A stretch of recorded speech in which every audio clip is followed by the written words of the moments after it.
Hi, I'm Andalisi. And I'm James Regato. And in this episode of Essential Cooking, we're going to talk about demystifying champagne. And there's an awful lot to talk about. So we're going to get to that and talk with Paulina Schemanski and figure out a few things and get a little smarter about champagne.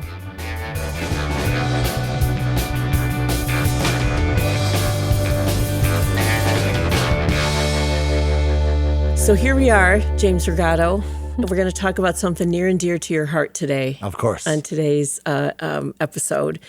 And we have with us, to help us with this conversation, Paulina Schemanski, General Manager, Wine Program Manager, and Sommelier at Mabel Gray. That's right.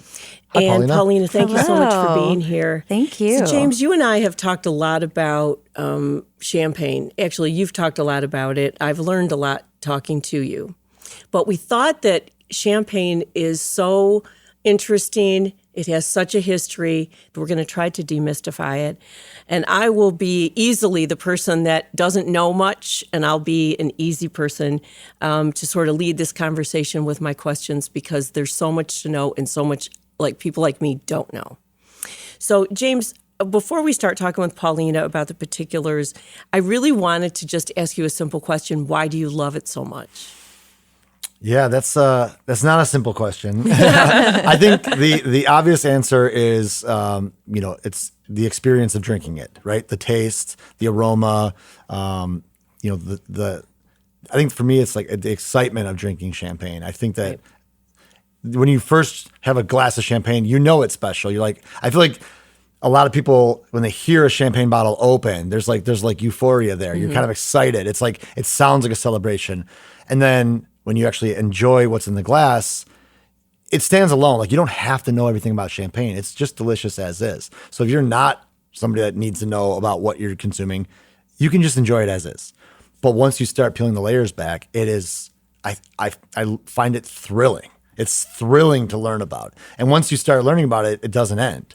So it's a study in history. It's a study in terroir, in palatability, just how delicious and vast the world of champagne. You think of it as like one thing. It's not. It is so many moving parts, and it's thrilling.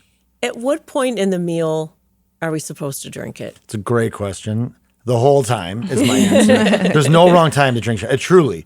We just did a dinner with Madeline Trufant, who's a pretty famous sommelier in the area, in the world really, but she's from this area, and we ended the meal, like dessert had a pairing. Actually, maybe dessert didn't have a pairing, but we did like a cheese course dessert, like the end, like you're done eating, and we gave everyone a glass of champagne. Kind of to turn some of the expectations on their head. Like, you can literally drink it anytime. I mean, there's a famous chef, Fernand Point, who had the restaurant La Pyramide in France. And he was rumored to drink like 2 magnums a day. I think he would literally get in the kitchen and start drinking champagne. Wow. And some of that's probably folklore, or he just was me at 60. But even in France, where champagne is from, there's not a lot of rules on how and when and why to drink it all the time. We were doing tastings at 9 a.m. We were drinking it till 2 a.m. There's no wrong time, but usually before you eat anything else is a very common time. Mm-hmm. So when guests arrive, your first sip of something it's nice when it's champagne. Don't get me wrong, but it doesn't stop there. Right. Paulina and we kind of order bottles the whole meal. You and I went out last night, and we drank 3 bottles of champagne. Yes, we did. With the whole meal. So you do know that much, at least by now. That champagne goes with everything. That is for sure. It was really lovely, but I'm not going to go into my experience. I'll just say that it was really something. So, Paulina, I'm going to get really, really simple with you and ask you, what is champagne? Yeah, so it's a vast world of champagne, but it kind of boils down to the fact that it is sparkling wine made in Champagne, France. It has to be made in Champagne to be called champagne. And there are some rules regarding how it must be made. Method champenoise being one of them. So there is a specific style of creating sparkling wine that was not necessarily invented by the French, but was capitalized and perfected in Champagne. And so there are a lot of French governmental rules over how it can be made. But long story short, it's basically sparkling wine from Champagne, France. It can be made from 7 different grape varietals, but the most popular are Pinot Noir, Chardonnay, and Pinot Meunier. So it's interesting to know that there are government rules about this. Like, I didn't know that. And I didn't know that they had to be in that part of the world to be a legitimate champagne. Maybe the most, I feel like, misspoken word in the wine world is calling any sparkling wine champagne. Or like when someone says, we took a glass of champagne, a champagne toast. In fact, I think most weddings that say champagne toast, they're not pouring you champagne. So that's almost like 101 is to ask, is this champagne? And then, when someone's either, oh yes, like, can I see the bottle, right? Like so many people are pouring, even they'll say a mimosa. Oh, it's orange juice and champagne. I guarantee if you're drinking a mimosa somewhere in America right now, it's probably Prosecco or Cava. Right. And there's nothing wrong with that, but champagne is very misused as a term, which is why the French government's like, whoa, there's a lot of money and there's a lot of commerce going on. So that's why the government's heavily involved. So the difference would be is the stuff you're talking about that everybody's probably using and calling it champagne is not made where it's supposed to be made. It could have been made here in the United States Right. or any other part of the world. And just really it's sparkling wine. And it's the method.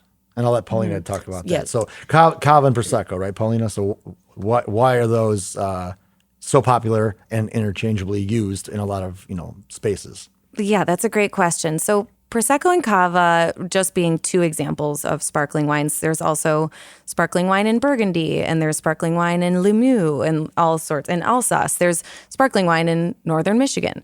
It's everywhere, and there are other parts of the world that use Method Champenois.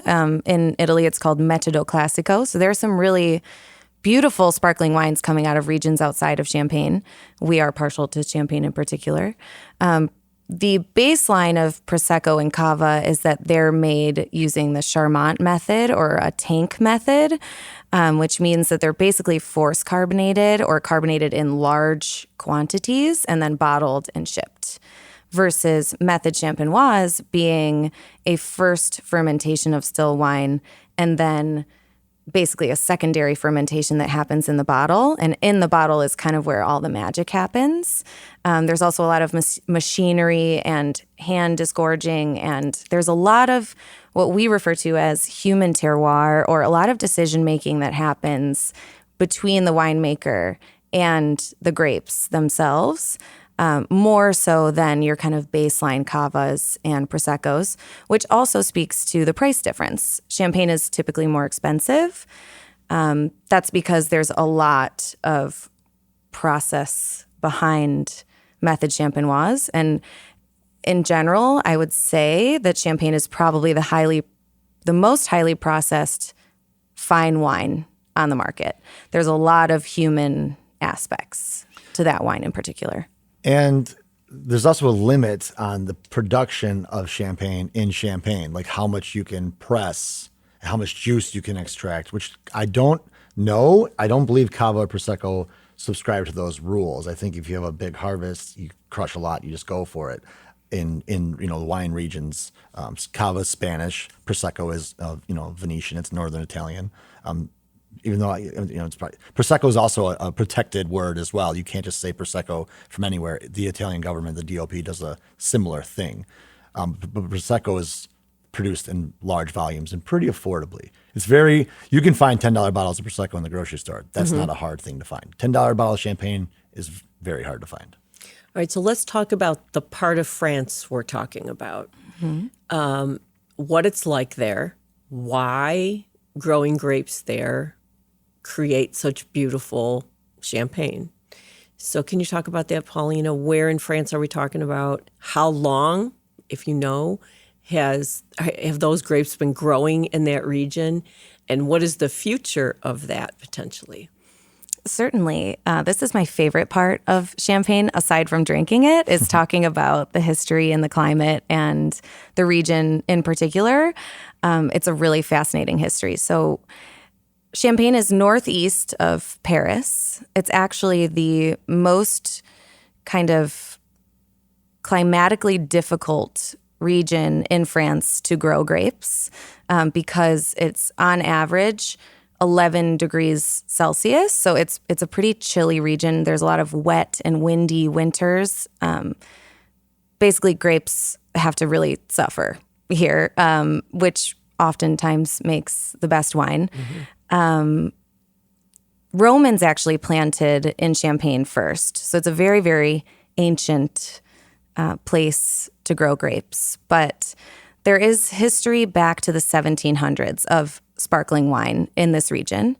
Ironically, it was made by mistake entirely. They were actually intending on making still wine only, but Champagne is also, as an aside, it's a very war-torn region. Back to Attila the Hun, just geographically, it's very unfortunate between kind of Northern Europe and everything that's happened, like I said, from Attila the Hun all the way through World War II. It's pretty much been interrupted and loss of generations and crops for many, many centuries.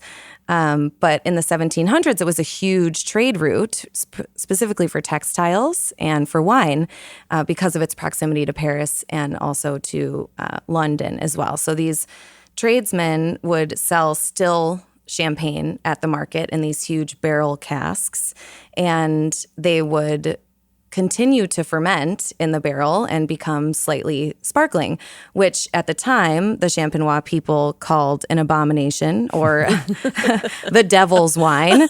It was not behaving the way that they had intended it to behave.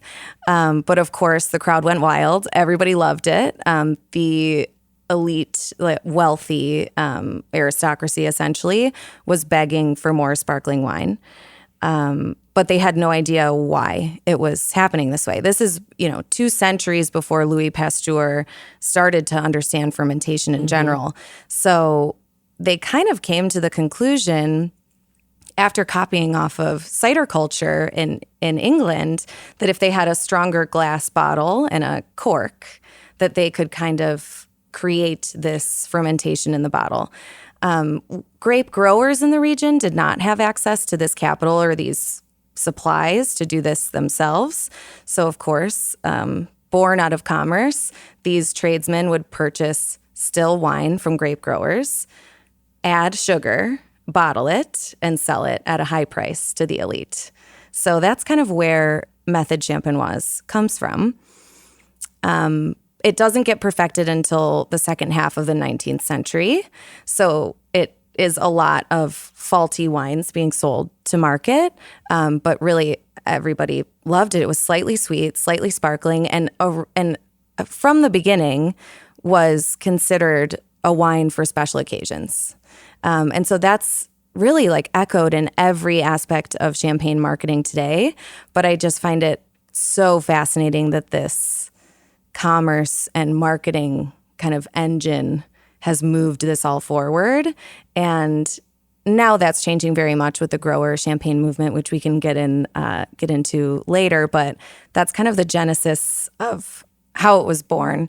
And they say that Dom Perignon is the father of champagne. That's kind of the myth.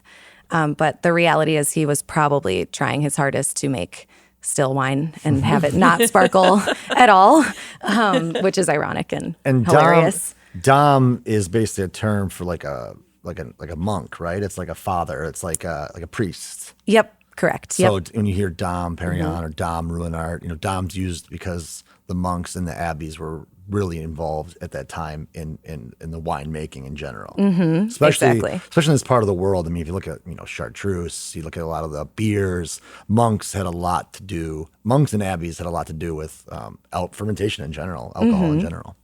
Yeah, it was the relationship, I think, between the abbeys, the monks, and then the textile market where all of this kind of came together. And they basically, turned something flawed into something fabulous. So now they figure out how to ferment. And even though it was an accident, now it's like, oh, if we do this, this will happen. Basically, the secondary fermentation. Because, I mean, wine is ancient. So they knew how to ferment. And they knew how to, like, basically secondary fermentation, have a secondary fermentation in the bottle, which is where the sparkling comes from. Okay, so talk about that, Paulina, the second fermentation. Yes. Okay. So we have a still wine that is just beginning to ferment. Right. And then they basically add what's called a liqueur de tirage, which continues the fermentation. They add it to the bottle, and then they either choose to cork it with a crown cap or a cork, which again, that's another like lever that can be pulled by the winemaker. It's a specific decision that we can get into at a later time. But it ferments in the bottle, and then basically they have to I guess how do I describe this? The alcoholic fermentation continues to happen where the yeast is eating the sugar and producing carbon dioxide and also alcohol. They basically riddle the bottles by putting them on their side so that all the sediment from those spent yeast cells goes down onto the neck of the bottle. And then it goes through a disgorgement process, basically. So they can use disgorging machines where they use an ice cube to kind of like pop the neck of the bottle off and all the sediment comes out with it. They can also hand disgorge. The choice of when to disgorge is also a pretty big determining factor in the final result of the wine, which is another thing we learned a lot about when we were there. But then there's also an addition of dosage, which is basically the seasoning of the wine itself. That's where you get the delineation of brut versus extra brut. Those are all discussions of dosage, added sugar. It's funny, I actually was just in Chicago and I was chatting with a chef about having just been in Champagne because it's all I can talk about. And he said, they've been selling sugar as wine for centuries. And I was like, at first I was like, oh my gosh. And then I was like, oh no, actually you're right. And I think it's pretty cool because the grapes are so acidic. The region is so cold. Right. They don't get that ripening. Oftentimes without sugar, it's impalatable. So that was their way of seasoning, essentially. So the dosage is very, very important. And the dosage, the seasoning is also, they don't always do it, right? There's zero brut nature, right? Which is obviously they don't dosage. And then that liqueur de tirage is also, it's interesting how many different winemakers will use either just like a wine-based, like a wine-based sugar or sugar, or like a blend of like really unique and interesting aged, wines. Like some of these liqueur de tirages are like, decades old. And they're just like almost like what do you call it? Like a perpetual reserve. Yeah. Perpetual reserve, which is a blend. It's like, and it almost looks like a science project. It almost looks like it wouldn't be legal to add to wine because you're like, this is like 50 years old or 60 years old of like a sugary grape mixture. So is this mixture always changing? At some places, right? So some producers will have a very consistent process. They only do X, Y, or Z, and that's just their style. And then some places are a little more geeky about it. They're getting a little bit weirder. They're taking more liberties with their creative process. And so I think you can never stop deep diving into this region and who does what and why. And I think it's important for the listener to know, like, we learned this backwards. Paulina and I were drinking champagne and enjoying it happily. And then throughout our careers and lives started learning this. So you don't need to learn any of this to get into champagne. Right. You can just enjoy champagne. Right. But why different bottles are different prices and different expressions, this is what you start doing. You start researching who does what and why.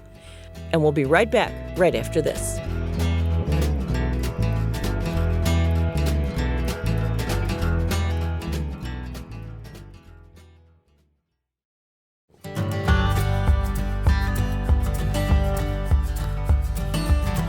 All of these things it's like timing seems to be a big thing. Like some of these take way more time than others. And it's up to the the maker to decide like, okay, this is ready or it's not ready, and I'm going to.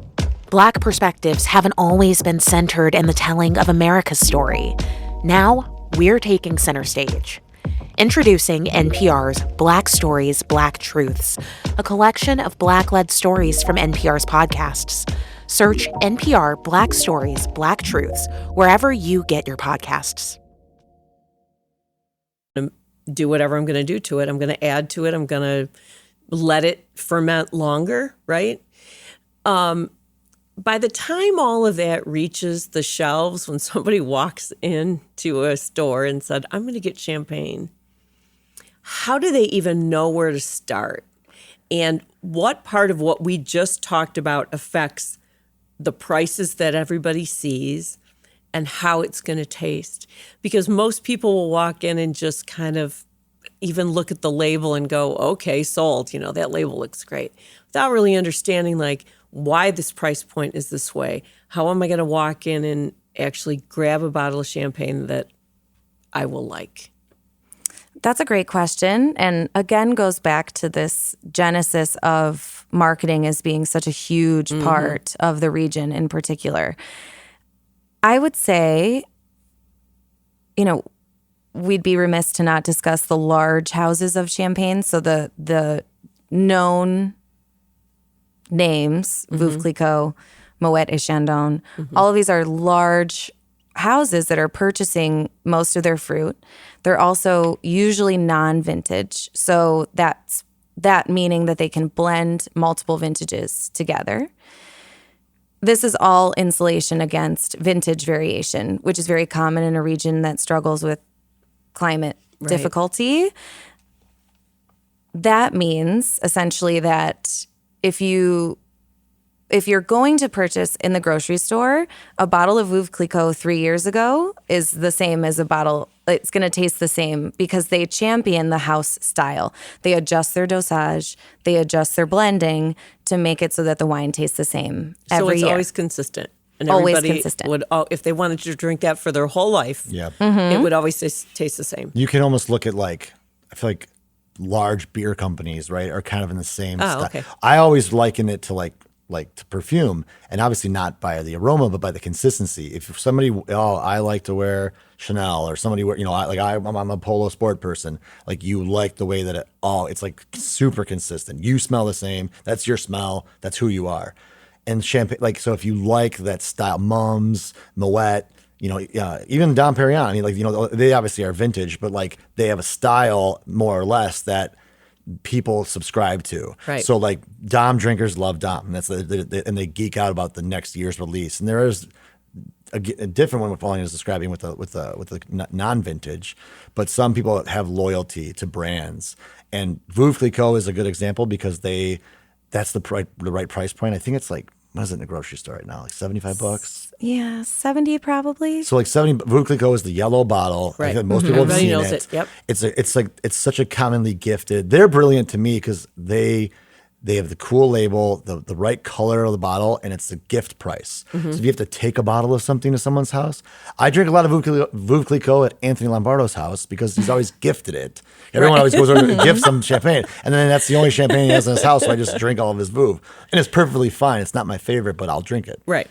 My favorite of the big houses is Ruinart, and I know you asked Paulina specifically, but I would recommend for me, for a first-time wine drinker, to go for a big house that has a lot of respect, like Ruinart, even Veuve, $75 to $100 a bottle in the grocery store, and maybe go for a Blanc de Blanc, which is all Chardonnay. So Right. you're kind of already here in America. We understand Chardonnay pretty well. So I think that's a great entry level, first glass of champagne. If you drink a glass of Ruinart Blanc de Blanc, you probably can get 5 glasses out of it. So, you're going to have guests over to your house. You're going to spend a little under $20 a person to gift everyone a nice glass of champagne. And if you find that you cannot stand that, you probably should save your money and not explore too much of the region beyond that. Because I feel like if you don't like that, maybe carbonation's not for you, maybe just the acidity's not for you. And then, you're probably, I feel like if somebody is grossed out by a glass of Ruinart, you could probably save a lot of money. That, not exploring the world of champagne. Right. But I think that that's such a delicious glass. You can probably. I think most people will be like, "Wow, this is nicer than I expected." It doesn't taste like Tosti or some of these Proseccos, which are perfectly fine for those that like it, but it's not the same thing. So once you open it at home, how much time do you have? You got to drink the whole thing? Shockingly, no. I mean, we usually do drink the whole thing. But if you do want to hang on to champagne after you've opened it, champagne stoppers are great. They'll keep it bubbly for a couple of days. Yeah. And quite honestly, for wines that are made beautifully, I don't mind losing a little bit of effervescence. I think really a very impressive champagne to me is one that I could enjoy even if it were still, because the carbonation is a little distracting. And I think that is also part of the genesis of the marketing of champagne and method champenois in particular, is that you're adding sugar and you're adding bubbles, so you can mask a lot of flaws. It allows for a lot of wiggle room. That has changed now with the grower champagne movement, as I mentioned before. We're moving towards more vineyard specificity, a little bit more terroir expressive wines where you really could knock all the bubbles out and it's just a delicious wine on its own. But I would say I really love my champagne served between like 45 and 50 degrees. So probably, a little warmer than the average person is used to.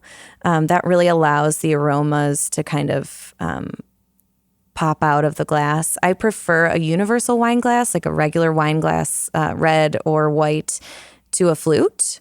Flutes kind of limit how far you can get into the glass and how close you can get to the wine. I recommend drinking the whole bottle if you can with friends. But if you are really interested in champagne and want to buy a couple of bottles, just invest in a few champagne stoppers and you can give yourself little side-by-side tastings anytime you'd like. And when you talk about drinking the juice still, so a lot of somms will do this where they take a glass, like a traditional wine glass, fill it with a couple ounces of champagne, put their hand over the top, and you literally shake the glass. You kind of like knock the CO2 out of it, and then you can taste the wine much more still. And it's interesting because if you do that with some of these pretty cheap cavas and stuff, you taste the juice without the carbonation, and you're like, wow, this is actually not delicious. Right. And a lot of the sweet sparkling wines in the world, to me, like they taste like soda. They taste like Sprite or something. And I'm not a very big fan of that. But yeah, she's dead on that. If you really want to taste a champagne, kind of knock the bubbles out and taste the juice, and that's a real great sign of quality production. And I think that I guess because I love Ruin Art, Paulina, what do you? I want your opinion, for everybody, because I think just talking about champagne gets people excited. And what is a great first bottle to buy at the grocery store in your opinion? Yeah, I mean, I like to recommend bottles $50 or under. I think it's difficult to make that purchase, if you're really not sure what you're getting yourself into. For a while, our house champagne at Mabel was Bruno Paillard Premier Cuvée, which is delicious. It's a Pinot Noir dominant blend. It's extra brut, so low in dosage. So if you think that you prefer the driest or drier style of champagne, then that's a great point of entry. Champagne Baron Fuente is also a favorite that I've been seeing pop up in grocery stores lately, and that's on the lower end in terms of price. And that's Pinot Meunier dominant, which is really interesting. Those three varietals serve a purpose in the blend, and it's interesting to taste things, kind of on their own. And remind us how we know for sure we're getting champagne. It'll say champagne on the label. It has to say that. Yep. And I don't know. I guess, you know what? People can be tricky because Mum, for example, has vineyards in California. Rotorare has vineyards in California. So you might have to do your research a little bit. But in general, it should say Champagne Baron Fuente or Champagne Bruno Paillard. And they will call France it out too. Like the bottle will almost always say product of France, or at least. And I highly recommend, even at your most generic grocery store, ask. Like literally, you should ask your if they have a decent champagne selection, then somebody's behind it all. Mm-hmm. You can ask them and say, hey, like, is this, what do you know about this champagne? Or, what do you recommend? Like, there's nothing wrong with asking. I'm a forever student of champagne. I forget things all the time. Right. I'm guilty of I have friends that'll try to pour me something. I'm like, I've never had this before. And I've been at the vineyard with these people. Like they're pouring me something we drank at the, and I'm like, oh, I forgot. Yes, I forgot we were there. So I'm guilty of just constantly forgetting things. So I love asking. I ask Paulina things all the time. I'm like, it's good to just constantly stay, refreshed. So ask, go. And around here in Southeast Michigan, Plum Market does a great job. Really, they have a wonderful wine program, great representatives, that work the wine department. Even Holiday Market, there's almost always somebody standing there waiting for questions. So ask. Absolutely ask. One thing that people do like to use, which you mentioned earlier, champagne for, is a mimosa. What's the ratio that we should use when we pour a mimosa? And should we use real champagne to do it? I would say yes, instead of a sparkling wine. Or can you get away with whatever? I would say no. I would use a cava personally. I think adding orange juice, I think that is for financial reasons. I would not use champagne. Although, let's say you have too much champagne, or like New Year's Day, like you have a couple of open bottles that maybe aren't as super carbonated. Yeah, go for it. But I would say save your money, because the second you add even an ounce of orange juice, it really doesn't matter what.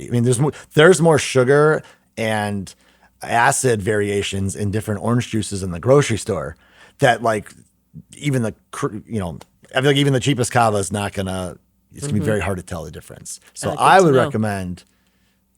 Although me personally, if I was I would literally drink my orange juice and then I would drink a glass of or vice versa. I wouldn't mix them. But yeah, that's a good question. What is the ratio if you're making a mimosa, and would you use cava or champagne, Paulina?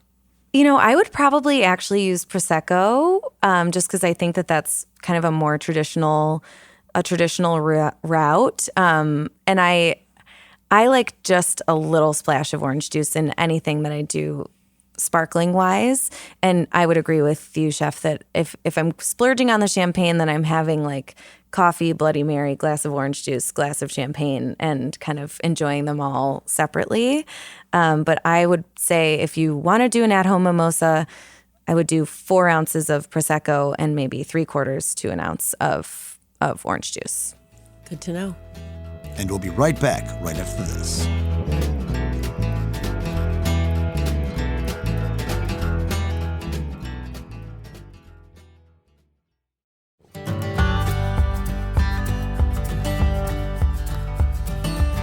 In this conversation, we're trying to educate people about champagne, demystify it, as you've said in the past, James. So let's talk about some real simple things like, what do you eat with champagne? What glasses do you use? I think everybody thinks there's one glass for champagne, the flute. And I thought we should kind of talk a little bit about how do we do this correctly when we delve into that world. There are so many different styles of champagne that it can pair with spicy food. It can pair with rich food. It can pair with delicate food, depending on which style of champagne you choose to enjoy. I think in terms of glassware, I love a universal wine glass over a flute. Flutes limit your ability to really kind of access the aroma of the champagne, which I think people in general don't enjoy kind of swirling and sniffing their champagne, because the bubbles, kind of are invasive in that way. But it's very important. So the universal wine glass allows for a little bit of oxygenation and for the bubbles to dissipate ever so slightly, and then you can just really have the full experience. I wouldn't worry about losing bubbles necessarily. That's kind of an old myth.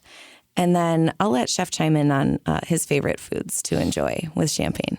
Yeah, and I think for the glassware, honestly, I feel like I've drank champagne out of every vessel possible, so I'm not too particular. I do like the universal glass the best. I think the flute is there's moments if you're at a wedding, there's things where someone hands you a flute, it feels nice. So I think, and if a champagne is less exciting to me, it's an okay label, I'm fine. I don't need to like, oh my God, sit there and relish in the notes. So sometimes a flute to me is perfectly fine.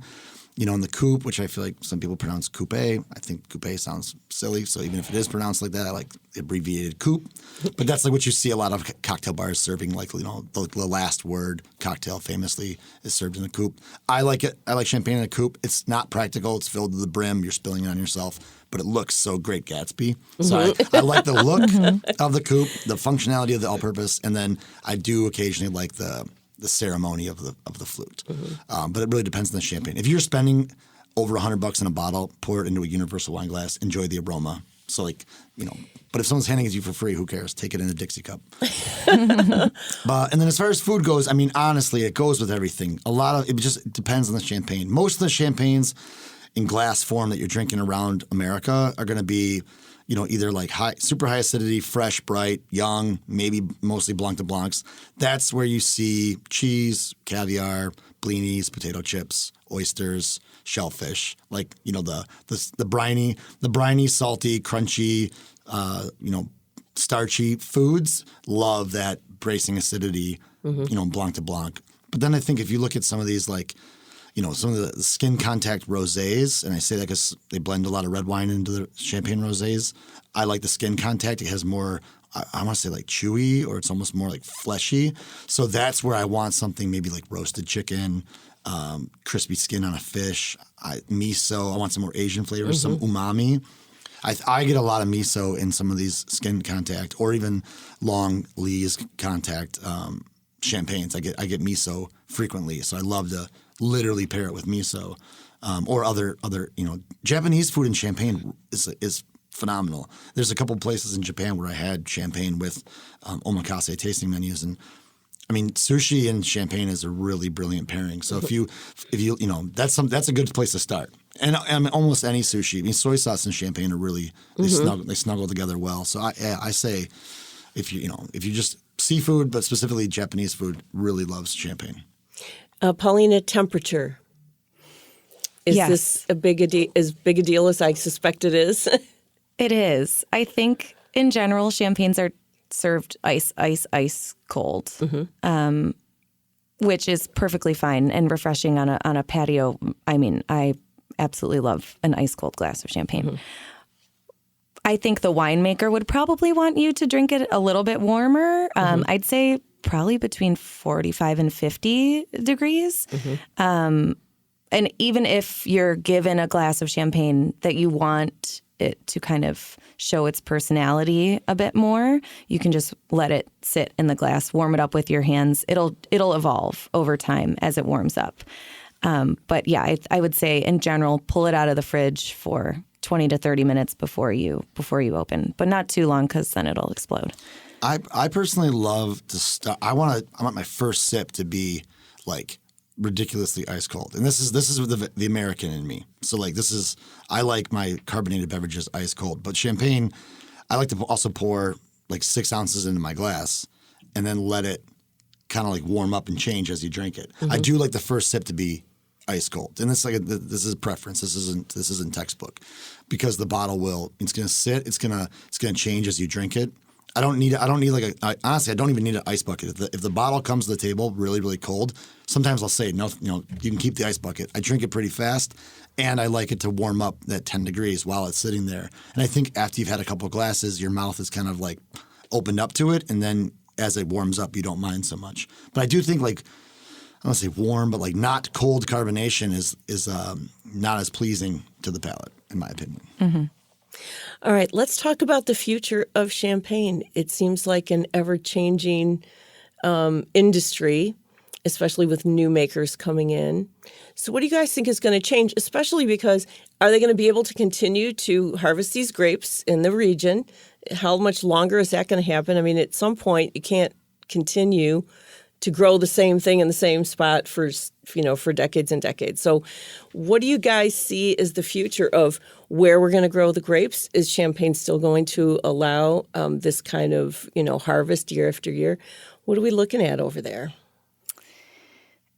This was a huge topic of discussion amongst winemakers and just kind of reps of larger houses and small houses in general is the concept of climate change. It's a huge, huge, I don't want to say issue, but I guess topic to consider in Champaign because it's so reliant on its chilly climate that as things warm up, that everything has to change. So they're either going to have to shift farther north or change the varietals that they're growing to better suit this particular new climate that they're walking into. I know for sure that the 3 warmest vintages in Champagne's history have all been within the past 15 years. So it's kind of happening rapidly. And so there's a huge response to that, specifically in the large houses that I think we found really impressive. Dom Perignon, actually, we visited this year, and they were saying that they have a lab where they basically plant vines and then test them against future weather conditions. So wow. Isn't that... Sounds very Dom Perignon. That is. Well, yeah, I guess if it's going to happen anywhere, it's going to happen there. But that is really, the whole science of it all and trying to figure out how to continue to do this well and adapt. That's a big deal. I think too, Côte de Champenois, which is basically their still wines, that's kind of a, I don't want to say like hipster as a slang, but like it's kind of like, it's kind of like a hip thing going on in the younger generations. It's been around. Côte de Champenois has always been there. It's always been made, but you're seeing it kind of show up more now where houses are kind of like, and here's our still wine. And so you're like, okay, that's interesting. Is the future of Champagne still wine? Like, I don't know, but I think it's definitely going to be more prevalent as fruit ripens. If you have, like, for instance, if you have the soil, if you have the grapes and the vines and everything's going well, and now you have a ripening, I don't say situation, I think that I could see the French being like, well, now this part of the area, we're going to focus on still wines. So I can see that becoming prevalent in the region because the French are very, practical when it comes to agriculture. So I can see them adapting. And I mean, we had some still champagnes, which is a funny thing to say because it sounds like an oxymoron, but it's Champagne is the region, and they made the still wine, and they were delicious. I mean, it's right next to Burgundy. Parts of Champagne were once considered Burgundy based on territory, and that's been a fight. That's probably a whole different topic. It's more of like a history and politics. But parts of Champagne were once considered Burgundy. So if you look at red Burgundy, most people don't think immediately of like Champagne as a neighboring product. Right. They feel separate on the dinner table, but they're actually really close in proximity. So I think that was one thing that I was surprised to see, and was that, okay, still wine is – I can see the winemakers thinking and talking about still wine more than I expected. Very interesting.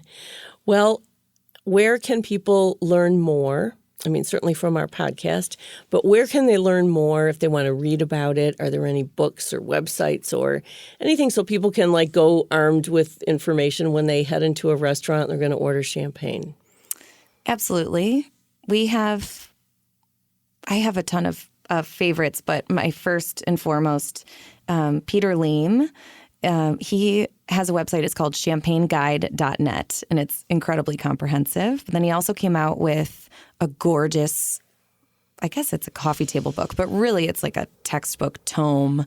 And it includes all of these topographical maps from the 1940s that are, kind of these huge, frameable, beautiful pieces of art.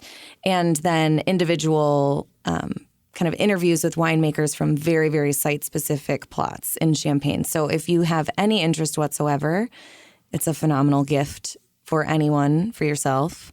It looks great on your coffee table. Also, the book that I've been reading most recently that I love is called Bursting Bubbles. It's by Robert Walters. It's specifically about the grower champagne kind of change and shift. He's a little biased towards the small producer, but he does pay homage to the larger houses as well. But that's a very kind of cuvee specific. He goes through all of his favorite kind of wines and interacts with all of the winemakers. It's very, very it's a great, easy, fun read. And then also we have a really wonderful champagne list that we've been working on at Mabel. So if you'd like to come and visit us there, I'll most likely be there and would love to talk more about specific wines that we've brought back with us or love to enjoy together. I think as well, Anne, if you see a champagne list or multiple champagnes on a menu, and some are in your price point that you can afford, I would say engage the staff and say, hey, this is cool. I want to know more about these champagnes. Like, I'm interested. I just don't know which one I want. Can you tell me the difference? If they can't, or you don't feel like they have a good grasp on it, or like you're not being sold well, then say, no, thanks. I'm going to get a gin and tonic and say, like, move on. Like, if you like, because I think that not knowing and drinking sometimes, like, it's a commitment. It's the people selling you the wine should know at least a little bit about why it's special. So I would say engage the staff, because if there's a decent champagne list, they're going to have put some energy into it. So someone should come over and talk to you about it. If you want to know more about a wine in a restaurant, most people in the restaurant are probably pretty excited to talk about it. Right. So engage the staff. I feel like it's a thing that in the Midwest where I think we're more humble or maybe nervous about bothering somebody to come talk to us, like, adding on to someone's workload. But most restaurants that carry high quality wines want to talk about it. So engage the staff at that restaurant. You're going to learn. I mean, I do it all the time, and I learn a ton every time I order a bottle of wine, because usually I'm asking questions. That's pretty great. All right, Paulina, thank you so much, James, certainly for sharing your trip and all of your insights on Champagne. I feel like we could do another episode in the future, the next time you guys take a trip to Champagne, and come back with more information and more things that we should try. Thanks again, you guys. You're listening to Essential Cooking. I'm Ann DeLisi, of course, with my co-host, Chef James Regato, and our guest today, sommelier Paulina Schemanski.